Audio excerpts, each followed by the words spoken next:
actually at Dolores Park. It's a beautiful, beautiful Wednesday evening, golden hour.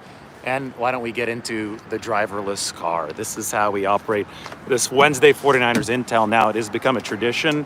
We'll put the backpack in the back and we'll put me in the front and we'll go and we'll start talking 49ers with Casper. That is the Wednesday tradition now. Got everything. Let's rewind. Let's back up. Let's tell this car to start the ride. Heading to dolphin swimming and boating. Are you sure you got enough leg room, Casper? Jeez. Look at that. Any questions? Press the My driver is very short. My driver does not need a lot of leg room. There's a lot of leg room for the people in the back. Anyway, arrival in 22 minutes. We're headed from Dolores. Oh, it doesn't like this because I didn't put on my seatbelt. That's why it's beeping. Let's fix it. Please buckle your seatbelt. All right, cool. Hey, there's the Liberty Bell. San Francisco's got a Liberty Bell like Philadelphia. San Francisco's isn't cracked, though.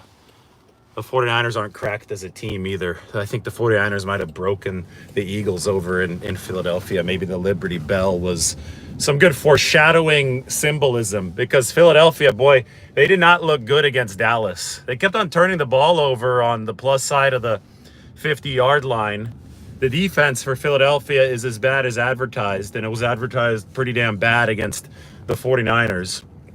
And the Cowboys were able to expose it as well. So, hello, obviously, I am in the Mission District. It looks like we will be turning left onto Guerrero, which is nice. Hopping up to the Dolphin Club here at Golden Hour. You know, today's swim's going to happen probably in the dark.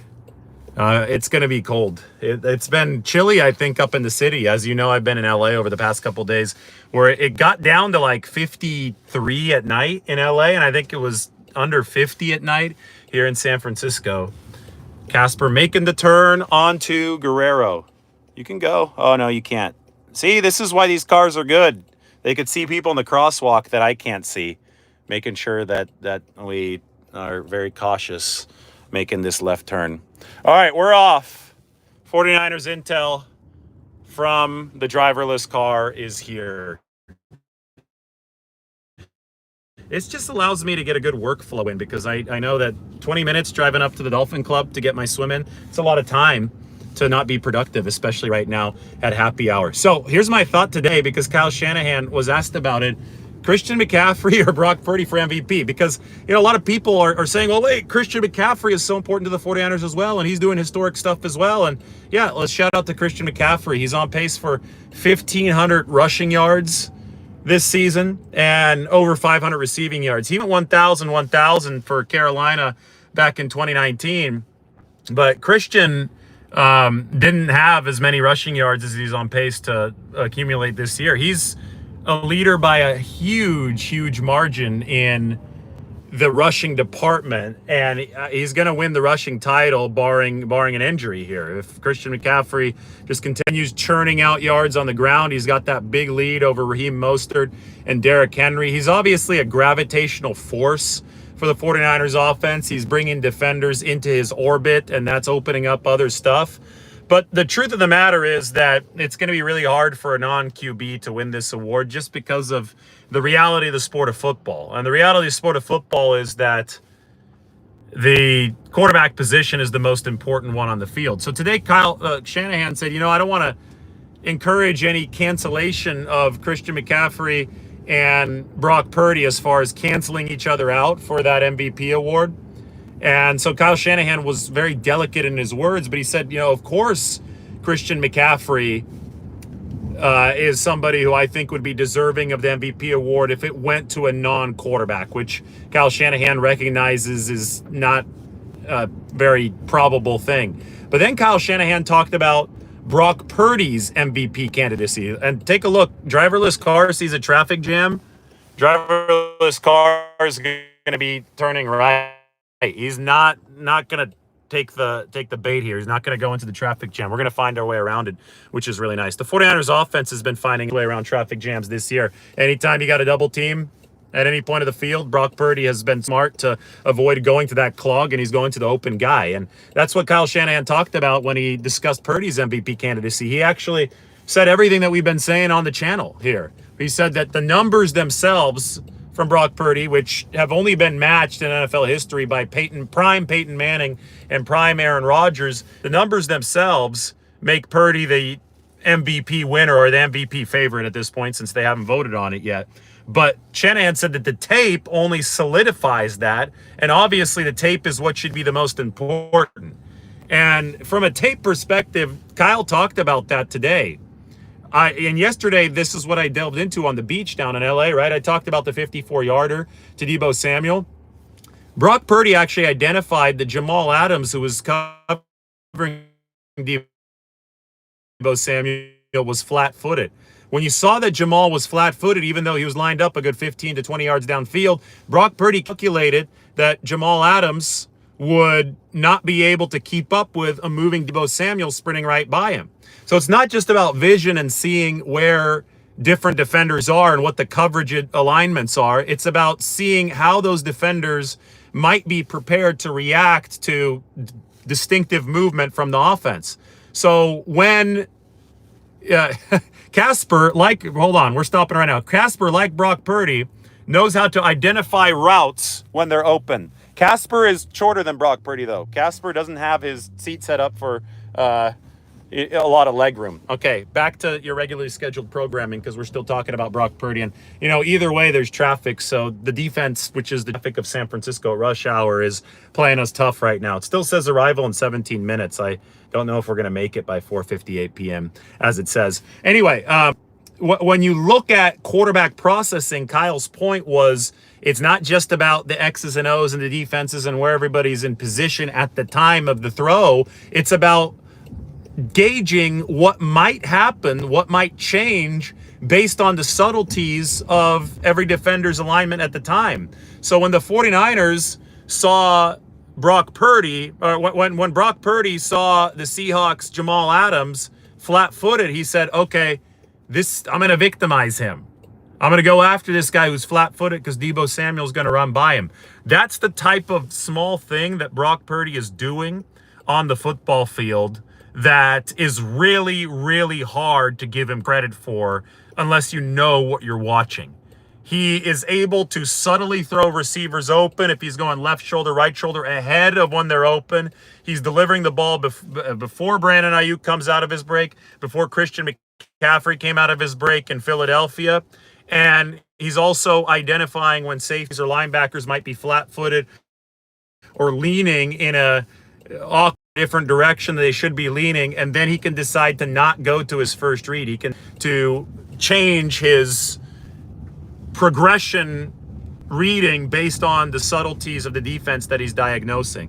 So all of this stuff that Brock Purdy is doing that I just listed right there isn't readily like, oh my God, that's popping off the film. Look how fast he's running, or look at that 70-yard throw downfield. This is all much more nuanced stuff. So it's something that the hot take artists probably are incapable of talking about. But that's what Brock Purdy brings to the table that I think is most impressive from his game. So when you talk about the MVP candidacy of Brock Purdy, that to me is where it's really, really important to defer judgment to the experts, the people who know the game, not the people who are just pressing buttons like it's Madden out there. So McCaffrey is very important to this football team. Brock Purdy is very important to this football team. What Kyle Shanahan won't say out loud, but what we can say out loud is, Christian McCaffrey might be a better player than Brock Purdy, but that's a completely pointless debate if we're talking about the MVP award. We're talking about the most valuable player. And as far as value goes, if you want to argue out that arena, just go back and watch the NFC Championship game versus what happened in Philadelphia this year. The NFC Championship game last season, the 49ers did not have a healthy Brock Purdy. In Philadelphia this season, the 49ers did have a healthy Brock Purdy. The difference was the 49ers getting blown out versus the 49ers blowing Philadelphia out. And that difference was their quarterback, Brock Purdy. Just by definition, QB is the most important position on the football field. Christian McCaffrey makes life easier. Brock Purdy makes life possible as a Super Bowl contender. So that's why Brock Purdy is the front runner for MVP, along with Dak Prescott, another quarterback. But the difference between Purdy and Prescott is that Purdy has done stuff from an efficiency standpoint that only Peyton Manning and Aaron Rodgers have done in their primes. Meanwhile, Dak Prescott's just having a good year. Brock Purdy's having a legendary year. Dak Prescott's having a very good year. But there are levels to this, right? Kind of like Jimmy Garoppolo was a good quarterback for the 49ers, but Brock Purdy's delivering at a Hall of Fame level, an MVP level for the 49ers. We never said Jimmy Garoppolo for MVP. We recognized that he was doing a good job, but Brock Purdy has taken this offense to another level. And I think that's what has to be emphasized. I think that's what everybody around the 49ers building clearly sees. And I think that after we get through these next few weeks, the MVP situation will clarify itself, because Dak and the Cowboys might lose again with Buffalo, with Miami on their schedule. And hell, the 49ers might lose again too. They've got Baltimore on the schedule. They got bad pass defenses in Arizona and Washington there, but Baltimore on Christmas Day. But I see it as more of an opportunity against the number 2 pass defense in football, the Ravens, who are, playing elite ball on that side. I think it's an opportunity for Brock Purdy to put down a really good closing statement. So this is 49ers Intel as we cross Market Street. We're at Market and Van Ness. It says arrival in 13 minutes. So supposedly this thing is going to zoom down Market here at dusk. We're going to go by City Hall right now. It's going to be fun to check out. By the way, driverless car stuff. I know a lot of people are still joining. Casper today doesn't have a lot of leg room, but I have plenty of it. That's why I like to sit in the front. I could even move this further back. Look at all the leg room I have. That's not bad, right? Not bad at all. CMC makes life easier. Brock makes life possible. Somebody wants that on a t-shirt. Maybe we should call this Rides with Casper. Maybe I could change the title. We've got to make this a series. But it's Wednesdays where it's kind of a rush for me getting back from practice. The days are getting the days are getting shorter and shorter, and I want to maximize the time. I want to be able to talk to all of you in 49ers Intel. So I say, hey, why not the driverless car? Because I could just safely sit here, let Casper do the driving. He enjoys talking 49ers, or he enjoys listening about the 49ers, don't you? You want to say anything about Deebo Samuel, Christian McCaffrey, or Brock Purdy? I guess not. Yeah, so Casper doesn't talk that much, but I do. Like yesterday, I sat on the beach or stood on the beach in LA and talked about the 49ers defense for 45 minutes. And today, I could talk about whatever you want to talk about here for another 12 minutes. This is 49ers Intel. Kyle Shanahan talked about the nuances of Brock Purdy's game today. That was really, really interesting stuff. Kyle Shanahan also listed off some of the injuries. I think this is the most injured the 49ers have been all season, but it's not dire or anything. They're still hoping to get guys like Javon Hargrave and Charvarius Ward back this week. And if they don't, then I think that the obvious plan for that is to try to get them back against the Ravens. The 49ers are big favorites against the Cardinals. I even view this as potentially a little bit of a blueprint game. You had Philly as a blueprint game for Jalen Hurts in specific. All mobile quarterbacks are different, though. They're not all, okay, this guy is fast, so we're going to rush him the same way. You can't apply that across all mobile QBs. They have different escape patches that they prefer. They have different throwing angles that they prefer. There are different route combinations downfield because the receiving cores of all these teams are different. So playing Kyler Murray is going to be different than playing Jalen Hurts. Just like, the week after that, playing Lamar Jackson is going to be different from both of those guys. That being said, there are some principles that I think the 49ers are going to apply to all these mobile quarterbacks. And I think the fact that they were able to rush Jalen Hurts in such a disciplined fashion that worked, that might be something that they try to apply to Murray and to Lamar Jackson, at least on a limited basis. That being said, I think there is more respect from the 49ers for Murray and for Lamar Jackson as far as their ability to throw for the pocket than there is for Jalen Hurts. I really do think the 49ers, as we take a look at City Hall, I really do think that the 49ers, oh man, we decided to wait at the red light or the yellow light. I thought yellow meant speed up. I guess not this time. I think that the 49ers really did believe, and they were correct in believing, that if they can move Jalen Hurts to become a pocket quarterback, he's not going to look that good. And that's their blueprint against Jalen Hurts. I mean, Robbie Gould actually said those words last year. He said, if you can make Jalen Hurts play quarterback, which meant play from the pocket, you're going to be able to defeat him. He's not that good at actually playing quarterback. He's better at scrambling around and improvising. Meanwhile, today, Nick Bosa directly complimented Kyler Murray's ability to play from the pocket. And Lamar Jackson's won an MVP award, so we know he can play from the pocket. It might not be at the top of his list of strong suits. Obviously, Lamar Jackson is known as an electrifying player that can move around with the football. By the way, San Francisco City Hall.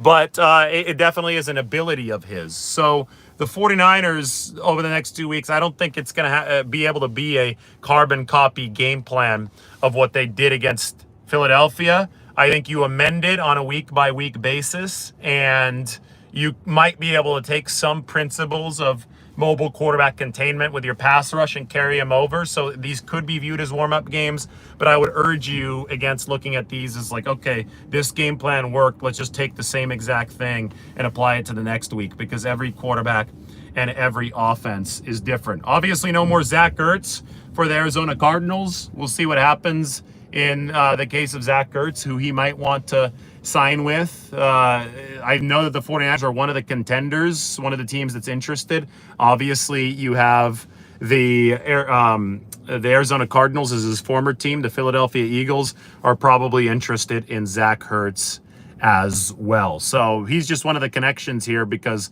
Arizona no longer has him. This is a Cardinals team that looks different than it did when the 49ers played them in week 4. They've added Budda Baker on defense, and it's still a bad defense, but it might not be the worst pass defense in the league anymore. Early in the season, this Arizona defense arguably was the worst pass defense in the league. That's not the case. It's probably around number 25, number 26 now with the very versatile safety, Budda Baker. Brock Purdy lit up the Cardinals the first time through. It was a 49ers franchise record in completion percentage at over 95%. You just go back and watch the tape of that game. The throw to Ayuk downfield where he threw him open, the deep one that people argued about for like 2 weeks after that. They're like, oh, he underthrew it. It was like, no, actually, he saw that Brandon Ayuk had leverage at an unnatural spot, and he threw it into that window intentionally. I thought that throw set a tone for what we've seen this season as far as Brock Purdy being able to connect on these deep passes. Brock Purdy has been the most accurate quarterback in documented NFL history on throws of over 20 yards. So on deep passes, he's hit 66% of his passes this year. And if you remember, in week 2 against the Rams, he missed 3 shots downfield. So there was a point where it had to turn around for Brock Purdy, and I think that the week 3 Thursday night against the New York Giants in the second half, he threw some dimes against the blitz, especially to Deebo Samuel. But where I saw Brock Purdy really master to a precise degree the deep game was against the Arizona Cardinals in week 4. When he threw that post to Brandon Ayuk against double coverage, but left the ball a little bit short and a little bit to the right on purpose just because of his feel for where the coverage would be when the ball got there. At that moment, we said, okay, Brock Purdy is doing elite stuff. And it was after that Arizona game where I was at In-N-Out Burger. I was driving back to see my family in Visalia, and I was at In-N-Out Burger in Morgan Hill. And I did a quick video for you, right? And I said, hey, Brock Purdy is the MVP frontrunner. Early, I wasn't giving him the award, but I said, based on what I've seen from Brock Purdy, this completion rate, this efficiency, his ability to stretch the whole field, all of the above, his mobility too, I said he's the MVP frontrunner. And a lot of people were like, oh, what are you talking about? It's too early. I said, no, just watch. If he can continue what he's doing right now, and he's already put so much of this impressive stuff on film, if you watch this, he's going to be the NFL MVP. And it looks like what I said ended up being, something that was pretty accurate at the time, right? Because Purdy has maintained what he did then, and he's pushing forward with it now, and he is the NFL MVP frontrunner along with Dak Prescott. So that started against Arizona. The defense is better now. They have Budda Baker. It's going to be hard to complete 95% of his passes again. That was a downright generational performance that we saw from Purdy in week 4. But I think the 49ers are still so much better than the Cardinals defense, which is still a bottom barrel defense, that this is going to be a game where it's going to be hard to keep San Francisco under 30 points. And, you know, it might be necessary for them to score a bunch of points in this game because the injuries on defense are some that the 49ers might, you know, kind of just ride out. They might say, hey, take this week off, Javon Hargrave. Take this week off, Eric Armstead. Take this week off, Charvarius Ward. We can beat the Cardinals without those guys. I wouldn't be surprised that the 49ers said that because their offense does overmatch Arizona's, and you do want the defense to be as healthy as possible for the game against Baltimore. Boy, it is brutal. We are hitting a lot of red lights here on Van Ness heading up. I wanted to have some more daylight for you before we got to the Dolphin Club here, but Casper is just having a tough time. It's a slog today. It's like one of those tractor pulls. It's one of those offensive games where it takes a little while to get going. Now, what might happen, it might be like the 49ers in the second half, you know, after a slow first half. We might really start rolling here over the final few minutes. The play action might start working. The lights might start turning green. And we might roll into the Dolphin Club before it turns completely dark, because this is bad right now. I'm going to get into that water with this light in the sky. You know, the water's already, 53, 54 degrees. It's already cold. I need the psychological warmth of the sunlight, but I'm not going to get it today. Just been working too much, got into the city too late, had to pick up some dry cleaning. Not good. Like Trent Williams said, and this is from one of our commenters, there's no throw that Brock Purdy can't make. You can't show me a throw that Brock Purdy can't make. That's what Trent Williams said on Sunday. Obviously, my video there went viral. That was some crazy stuff, right? With Trent Williams just going at, like, I said one thing about the 49ers being like the greatest show on turf, Rams, and Trent Williams went off for 4 minutes about how great Brock Purdy's been. And he really, I think, silenced any remaining stragglers as far as those who were trying to discredit Brock Purdy's play. Look at this car just changing lanes and passing people. I love it. It's kind of like me when I'm driving. I'm not going to sit in the lane with all the traffic. I'm going to change to the right lane, move here, and get across Broadway, which is what we're about to do. See, with 5 seconds to spare. That's great. This is some quality driving by Casper. He's doing a good job. He doesn't talk much. He likes listening to me talk about the 49ers. Probably thinks I'm crazy talking. I mean, I'm sure they're recording me on some level, right? So he probably thinks I'm crazy talking without any of you talking back, but that's just what we have to do. And we have 6 more minutes to talk about this. Are we going to be turning? Hell yeah, we're going to turn on Green Street. I support this turn because Van Ness is a disaster right now. I mean, look at that. We can't even get a block without being threatened by another red light. And there's the turn. And now we are in open spaces. Yeah, I told you. See, the play action worked. We're going to call Casper Brock Purdy. We're going to, you know, we could call the driverless car Brock Purdy because always knows who's open, always knows which road is open. So it was tough here in San Francisco. The traffic was playing good defense on us at rush hour. But ultimately, if you keep on chopping wood, you keep on running the football, you keep on turning the wheel, as Casper is doing over here and going up these steep hills, then you will find an opening, and we have found the opening on Green Street. You know, we're going to go down. This is going to be awesome. I don't know if we're going to turn on... Well, I think we're going to take Hyde. This is going to be fun. I'm going to keep the camera pointed this way. This place, Amarena, beautiful, beautiful spot for good pasta. And it's right here on Russian Hill. It's a little corner restaurant. Check out Amarena. It's really, really nice. Better than a lot of the Italian places in North Beach. And we're going to turn left right now on Hyde, and this is going to be Restaurant Row in San Francisco. We might even see a cable car. This place right here on the corner that I'm about to show you, Frascati, also really good, kind of Italian-American, right there. And this is Restaurant Row. There's Pizza, nice spot. Here are the cable car tracks. We passed Elephant Sushi, little small wine bar right here, like one door big wine bar. Really small. You can see that right there. And then you have Swenson's Ice Cream. Swenson's Ice Cream is a classic. I mean, it's one of those places you can tell from the sign. It's probably been there since the 50s or the 60s. So come up to Restaurant Row on Hyde. You can see all the cable cars go by. We're actually going to go by Lombard Street, which is going to be really neat. I love this driverless ride right now. You know, I might even be able to open my window. Yes, perfect. I'll open my window so we can take a look at Lombard and all that good stuff in a little bit. But Casper doing a good job. This guy's creeping. Stay away from us. I don't want you to crash. See, it's human drivers that are the worst. It's not these.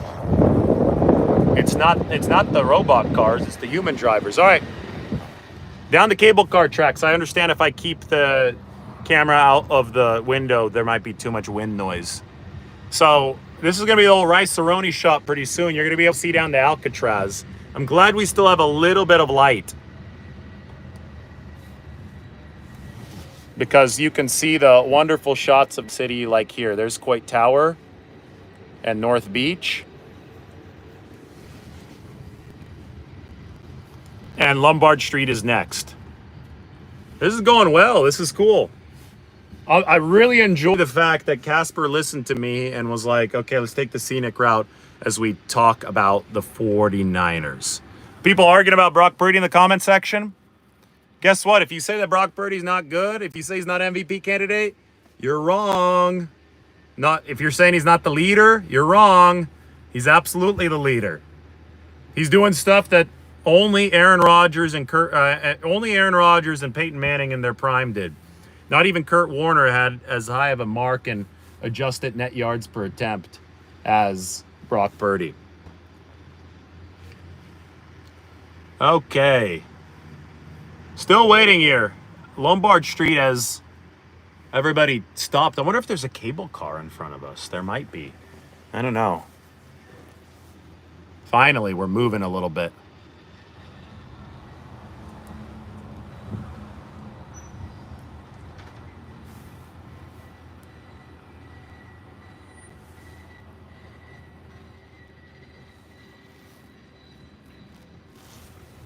Okay, so here comes Lombard Street. Oh, it might have been all the tourists here trying to cross the street. It is not fast getting around the city today, but here we go. You're going to be able to see down. I don't think we're going to drive down Lombard, but you can. I'm sure you could see down it, and now we're going down the steep hill all the way to Aquatic Park. There's Alcatraz. I've swam out to Alcatraz before. I swim from Alcatraz down to where we're at now, obviously to the city. 1.7 miles out there to Alcatraz. The searchlight just turned on. This is a good dusk shot. This is awesome. Glad you guys get to see this. Look at that. There's the Golden Gate Bridge at sunset. There's a cable car. Yeah.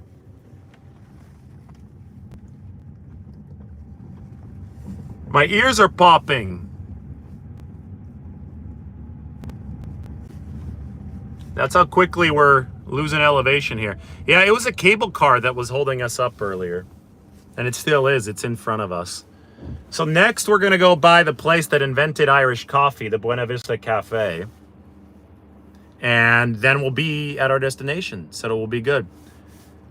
I can't believe that there are people actually arguing about Brock Purdy. It is quite possibly the dumbest debate, because every single bit of factual evidence points to Brock Purdy being the MVP. There is no question about this. Like every single piece of it, former players, coaches, current players, people that actually know the game agree on this.